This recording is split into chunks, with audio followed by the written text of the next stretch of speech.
In this program we are going to understand the use of the power operator. This is already that we have used into the video for use of arithmetic operators. This is basically used for exponent, and so here what we are doing is we are asking the user to enter a value, and we are converting that into integer type and storing in the variable x.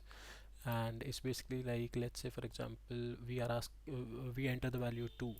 Okay, so what we are doing is we are just raising it to the power of 2 using this, like 2 to the power 2, then 2 to the power 3, then 2 to the power 4. So 2 to the power 2 means 2 square, so that would be like 2 2s are 4.